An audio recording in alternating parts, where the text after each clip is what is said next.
Ser, ser. Yuk, mulai. Iya. Ayo mulai dong. Oh, udah mulai nih? Oke. Bisa ya masuk gimmick dikunci. Oke, ini adalah Netavi. Dia pendatang baru di Indonesia, baru di launching kemarin di Gias ya. Brandnya yang baru di launching. Dan mobil pertama yang dijual di Indonesia adalah Netavi. Ini mereka bilangnya sebuah compact SUV, tapi semuanya udah pakai listrik. Nah, kita bakal bahas secara detail apa aja sih yang ada di mobil ini dan seenak apa ketika dikemudikan di jalan raya.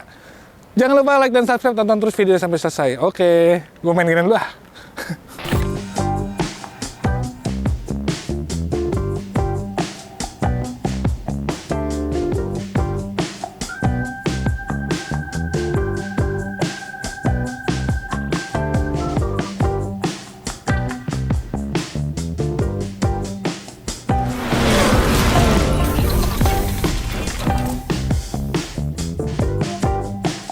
Oke, kita bahas tampilan ini. Ini kalau secara keseluruhan sebenarnya gue kurang suka sama desainnya, tapi mungkin banyak yang punya selera yang berbeda. Jadi kita lihat di bagian depannya, dia kalau dari jauh tuh kayak ini mobil mirip kayak ikan sebenarnya ya.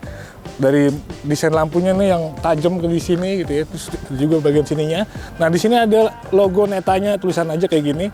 Sisanya udah polos karena ini juga mobil listrik, jadi di sini tuh minim banget bolong-bolongan. Paling kalau ada di bagian bumpernya ya, ini juga buat lumayan bisa mendinginkan gitu. Nah dari samping ini agak sedikit lumayan karena di sini kesan dari crossovernya tuh udah mulai kelihatan lah ya, terutama di bagian sini ada over fender, di sini juga ada lampu sen yang menurut gua secara fungsi ini bagus banget. Jadi motor-motor tuh yang nyerobot-nyerobot pinggir-pinggir tuh bisa lihat nih ada sen di sini nih. Awas ya kalau saya nggak ngeliat juga ya kan. Di sini buat port chargingnya ada dua kanan kiri, jadi yang satu fast charging, satu yang standar. Dia pakai pelek 16 inci yang desainnya gue sebenarnya cukup suka, apalagi warnanya gunmetal kayak gini, jadi kelihatan lebih keren lah. Spionnya polos saja, biasanya tuh ada sen-sen atau ada kamera gitu, di sini nggak ada. Dan ini dibikin blackout, sampai ke bagian belakang dibikin kayak floating roof ya di sininya ya. Terus di belakang, nah di belakang nih sebenarnya jauh lebih menarik daripada di bagian depannya. Oke, bagian belakangnya dia kayak bertingkat-tingkat, mulai dari bagian sininya, ini ada Hemon stop lamp. Cuman dia nggak ada wipernya, tapi ada defogger. Ini ada netanya, terus desain lampunya juga ini cukup lumayan oke, dipakai aksen-aksen smoke kayak gini ya, sampai ke bawah. Ini ada tulisan V. Terus udah gitu bumpernya juga dia kayak perahu nih, agak ke bawah gini. Di sini ada lampunya juga. Jadi setidaknya nggak sepolos yang di bagian belakang, jadi cukup lumayan lah. Nah karena dia 5 penumpang, jadi punya ruang bagasi yang menurut gue nih cukup luas ya. Udah gitu ini juga landai dan rata. Ini udah ada buat chargernya dikasih nih buat di rumah ya. Tapi dia harus pakai converter lagi karena colokan itu masih colokan yang di Cina, yang gepeng-gepeng kayak gitulah. Di bagian dalamnya ini cukup lumayan, ada toolkit, ada apar bahkan juga buat tire repair kitnya, jadi dia nggak ada ban serepnya ya. Ini cukup lumayan lah di bagian belakangnya, kira-kira kayak gini bagasinya. Nah sekarang kita coba masuk ke dalam kabinnya, ini juga seru nih. Oke nih dalamnya nih, asik nih cuy. Jadi keren nih. Kita masuk, itu gue nggak mesti ngapa-ngapain, ini langsung semuanya nyala. Dan ketika si tuas transmisi ini digeser ke D, ini udah bisa langsung jalan gitu. Ini asik banget, semua langsung di sini nyala, di sini juga nyala. Nah, mana dulu yang kita bahas ya. Pertama setirnya, ini setirnya dibikin kayak lebih ke masa depan ya, di atas sama di bawah tuh dua-duanya flat dan ini relatif kecil gitu. Cuman sayangnya memang ini fix, dia nggak bisa maju mundur juga naik turun, jadi tetap aja posisi di sini. Cuman untuk tombol-tombol ini cukup lumayan. Di sini buat pengaturan di layar sentuhnya itu, di sini buat audio gitu ya. Nah, ini lampu wiper semua, lampu sen wiper semua ngumpul di sini karena di bagian sini ini tuas transmisinya ini ada R, N, D, P dan juga buat cruise controlnya ini ada di bagian sini ya, di tuas ini. Terus MID-nya dia juga simpel aja, garisan tarikan kecil doang gini, tapi di sini cukup lengkap, ada indikator buat bukaan pintu, terus ini buat voltmeternya ya, ada suhu, ada indikator buat gear, terus jam. Udah gitu speedometer, ini jangkauannya, range-nya juga ada semua di sini, trip meternya bahkan untuk indikator baterai juga ada di situ. Walaupun sebenarnya yang bisa lebih lengkap itu ada di layar sentuh ini yang ukurannya 16 inci, dia dibikin vertikal gini. Ini memang mengacu semua mobil listrik tuh ke Tesla ya. Tesla kan punya layar yang gede, jadi semua tuh pada ngikutin gitu. Cuman biasanya kan landscape ini dibikin vertikal kayak gini ya. Emang agak aneh, tapi ya setidaknya bikin nuansa kabinnya jadi terlihat lebih futuristis dan memang ini juga di operasi ini enak, cukup responsif. Di sini lengkap banget. Bahkan untuk buat di indikator kita ngecas itu semuanya ada, buat schedule, terus power supply, buat vehicle juga driving datanya semuanya ada di sini, buat pengaturan AC, buat pengaturan kursi, pintu, semua dah. Ini kalau disebutin satu-satu bisa 2 jam ini videonya, makanya nanti mendingan langsung cek sendiri aja. Tapi ini cukup lumayan lengkap dan tadi gue juga cobain untuk nyetel audionya juga lumayan, walaupun itu masih dalam kondisi standar, belum di setting gitu ya. Nah terus udah gitu gue juga suka desain dashboardnya tuh nggak kelihatan murahan gitu. Jadi terutama di bagian sini ini kayak besi-besi gitulah, jadi kelihatannya berkelas gitu ya.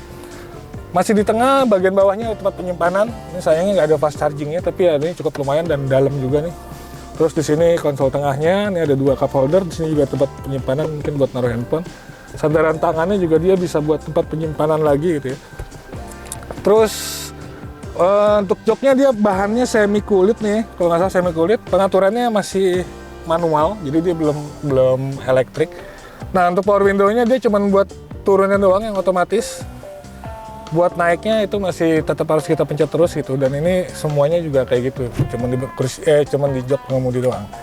Kayak ini bagian tengahnya, dan ini gue rasa cukup lega bagian tengahnya, apalagi sini juga lantainya rata dan cukup kosong ya. Spionnya juga ini lucu. Oke lah, ini bagian depannya tuh kayak gini.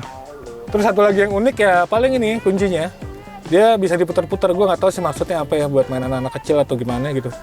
Atau mungkin buat ngecasnya diputar-putar dulu kayak gini ya, buat ngecas baterai si kuncinya. Temen ini cukup lumayan lah, ini ada buat bukaan bagasinya juga, jadi bisa semuanya lumayan diakses dari sini tuh udah cukup praktis. Dan ini emang bikin gemesin sih, tapi gampang hilang juga nih, kayaknya kecil doang kayak gini dan nggak ada gantungannya gitu loh. Jadi biasanya digantungin gitu kan biar aman, ini nggak, aja gini doang nih, agak-agak ini juga nih. Tapi ya oke sih, ini keren. Oke, nggak afdol kayaknya kalau kita nggak nyobain ruang belakangnya ya. Yang dari luar tuh kelihatan memang agak sedikit sempit gitu ya, karena ini juga mobil nggak besar-besar banget dimensinya. Ini posisi duduk gua yang di depan, ya ruang kaki memang agak mepet sih ini. Dibilang sempit sih nggak, tapi ini udah mepet. Tapi yang penting kaki masih tetap bisa masuk ke kolong, jadi lumayan ada space lah buat kaki lo. Nah di sini juga dia kurang agak panjang si joknya, jadi kurang bisa menopang dengan baik. Cuman untuk dari sisi kenyamanan ini menurut gue sih cukup lumayan, karena ini juga sandarannya udah lumayan rebah, jadi bisa direbahin lagi nggak sih? Kayaknya sih nggak bisa nih, karena udah mentok di belakangnya. Jadi cuma segini aja, dan sandaran kepalanya juga cuma 2, jadi memang harusnya sih ini idealnya untuk 2 orang di belakang gitu. Kalaupun 3 ya maksa lah, atau nih anak-anak ada di sini ya. Ini juga cukup lengkap, ada ISOFIX-nya juga. Terus seatbelt-nya juga memang ada 3, ini mungkin yang tengah ini buat anak-anak lah.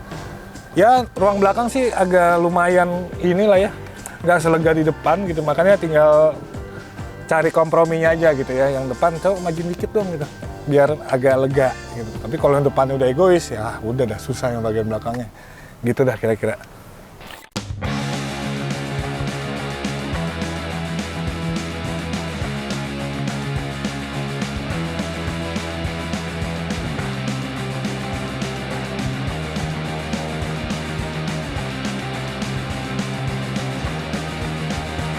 Oke, sekarang kita bahas driving impression ya.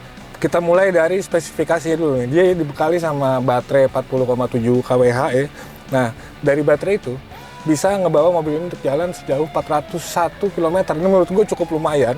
Jadi range-nya tuh agak lumayan jauh lah ya. 400 tuh kita bisa bolak-balik ya ke Bandung kemana gitu bisa bolak. Jadi nggak terlalu khawatir kapan harus ngisi. Udah gitu juga ini menurut gue cukup efisien.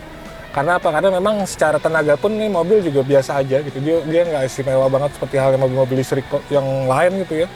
Yang pada ngebut-ngebut, ini nggak. Jadi kalau misalnya kira-kira ini setara sama mobil yang 1500 cc. Jadi dia punya tenaga itu sekitar 93 horsepower dan torsinya 150 Nm. Itu memang standar lah gitu ya. Jadi dibilang pelan juga enggak, dibilang kenceng enggak juga. Tapi dia punya tenaga yang menurut gua cukup ketika tadi gua pakai di perkotaan. Nah dia bisa ngecas pakai 2 ya, tadi ada fast charging, juga ada yang standar. Untuk ngecasnya butuh waktu sekitar 8 jam itu kalau pakai standar, tapi kalau misalnya yang fast charging biasanya di SPKLU itu cukup 30 menit aja itu udah bisa jalan lagi. Yoi. Nah kemudian soal handlingnya, ini gimana sih? Dia sebagai compact SUV memang agak tinggi, ground clearance juga agak tinggi, yang itu berefek pada handlingnya yang menurut gua kurang superior lah gitu. Ini yang tadi gue bilang, selain tenaganya yang biasa aja, handlingnya juga sebenarnya biasa aja, cukup. Walaupun kalaupun ada kekurangan menurut gue yang gue agak kurang suka itu di suspensi belakangnya ini terlalu ngayun, terlalu lembek gitu ya. Jadi memang ketika dipakai di posisi tidur atau apa, dia tuh berasa banget gitu bagian belakangnya ngayun. Tapi untuk bagian depannya itu tetap normal-normal aja. Untuk belok juga dia cukup lumayan lah ya. Walaupun body roll tetap masih berasa gitu. Intinya ya ini mobil memang mobil pada umumnya sih ya gitu. Ini bukan mobil dewa yang lo bisa mengharapkan banyak hal di sini gitu. Secara fitur ini cukup lengkap, walaupun ya ada beberapa juga yang memang biasanya ada di mobil listrik itu nggak ada. Jadi berasa bahwa mobil konvensional sih ya. Cuma bedanya ini ditambahin sama motor listrik dan mesin bensinnya dibuang. Kayak gitulah kira-kira ya. Kalau kalian ada komen-komen, sampai nanti di kolom komentar. Sekian dari gua, sampai jumpa di video selanjutnya. Gua pamit, peace.